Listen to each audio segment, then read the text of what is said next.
From our psalm this morning, I will not reprove thee because of thy sacrifices or for thy burnt offerings, because they were not always before me. In the name of the Father, and of the Son, and of the Holy Ghost.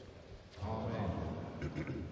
The psalm that has been given to us this morning, and which is paired with our epistle to the Romans, concerns the complex, interconnected web of at least three things: the place of sacrifice in the life of Israel; secondly, whether God really desires sacrifice; and Hosea and our gospel lesson might lead us to think that he does not; and third, what is the effect of the mystery hidden for ages but revealed to the church in these last days in Jesus Christ?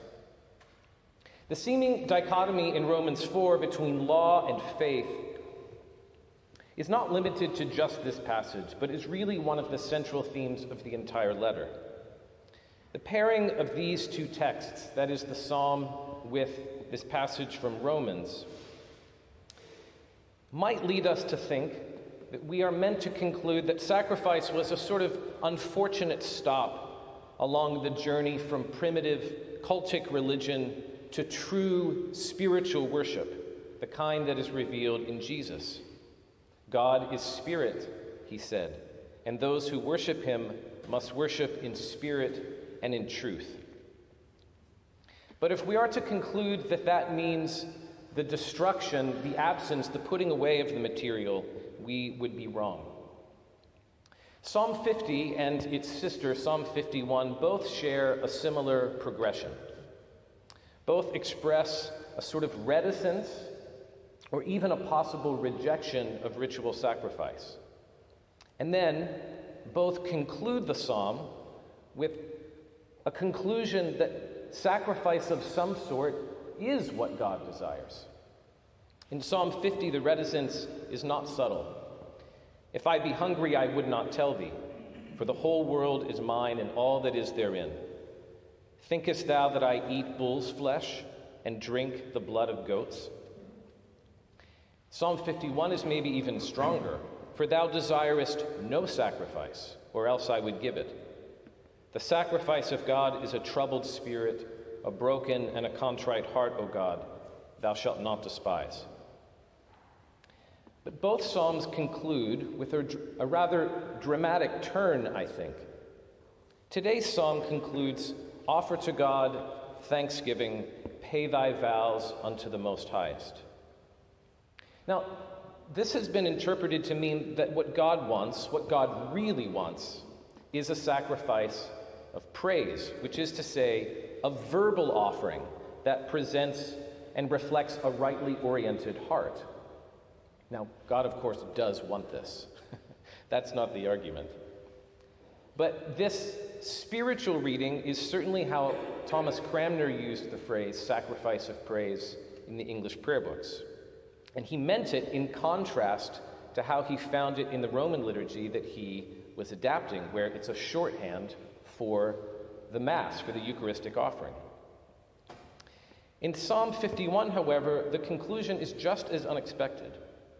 Just verses after saying that God does not desire sacrifices and burnt offerings, the psalmist concludes, "Thou shalt be pleased with the sacrifice of righteousness and with burnt offerings and oblations.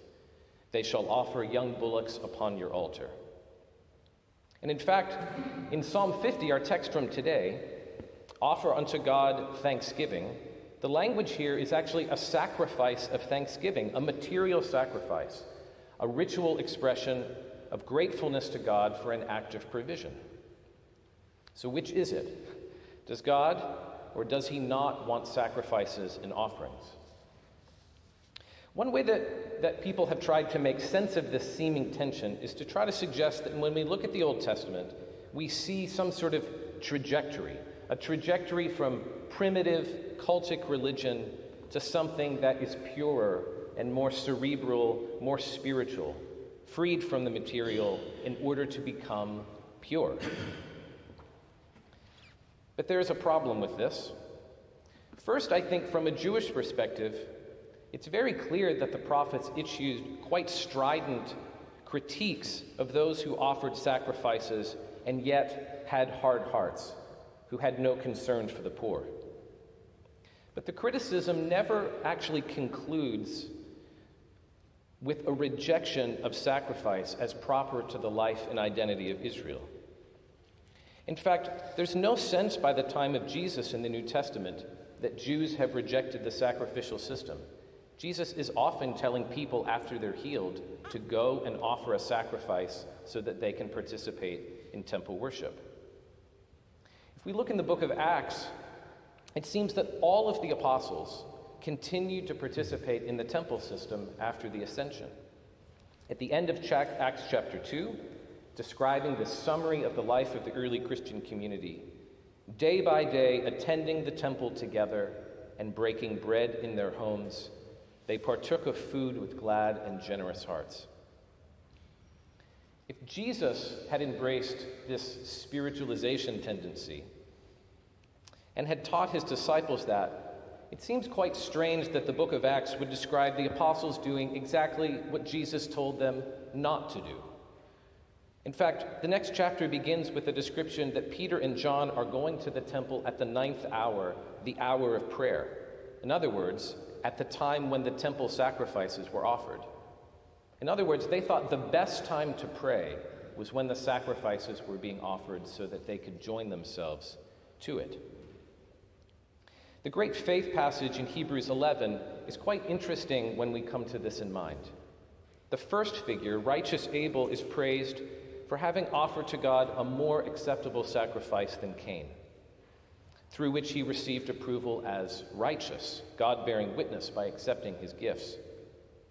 Similarly, Abraham is praised because when he was tested, he offered up Isaac, and he who had received the promise was ready to offer up his only son, of whom it had been said, "Through Isaac shall your descendants be named." What we see in the earliest Christians, in fact, is a remarkable combination of views. First, they are quite certain that, as the New Testament teaches all over, that Jesus put an end to sacrifice for sin in himself, in his once-for-all offering of himself. But the second point is that early Christians were quite clear that Christians still sacrifice. Irenaeus is quite concerned to emphasize this continuity when it comes to sacrifice. He says, the class of oblations has not been set aside, for there were oblations there among Israel, and there are oblations here in the church. Sacrifices there were among the people, sacrifices are here too. The species alone has changed. In fact, when he goes on to discuss why this is the case, he says something quite startling. He says, Jesus, giving direction to his disciples to offer to God the first fruits of his own created things, not as if he stood in need of them. He took that created thing, bread, and gave thanks, and said, "This is my body." And the church, receiving from the apostles, offers to God throughout the world this offering. Our psalm today concludes, "Offer to God thanksgiving and pay thy vows unto the Most Highest." The earliest Christians were quite certain that the heart of the faithful response to this command is the Christian sacrifice.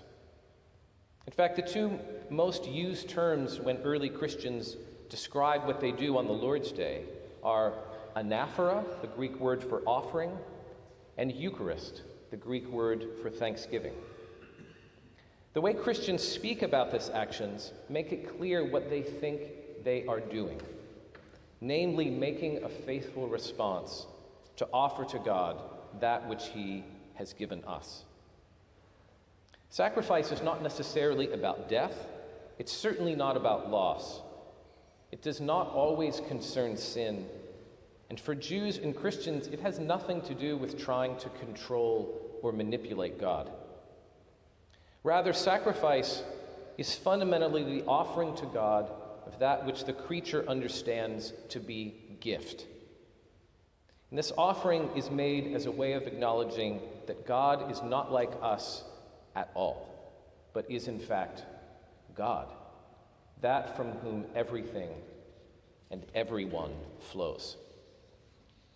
Viewed in this way, sacrifice is the most fundamental, the most primordial expression of praise and the recognition that God is God.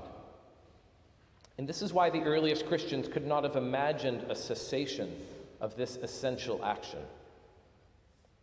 We find ourselves here still within the octave of Corpus Christi, and we rejoice in the fact that we share in the inheritance of righteous Abel, of our patriarch Abraham, of Melchizedek, priest of the Most High God, who brought forward bread and wine. For our gathering is for the sacrifice of faith, the sacrifice of praise, the sacrifice of he who was handed over to death for our trespasses and raised for our justification, even Jesus Christ, our great and eternal high priest, to whom be glory both now and forevermore. Amen.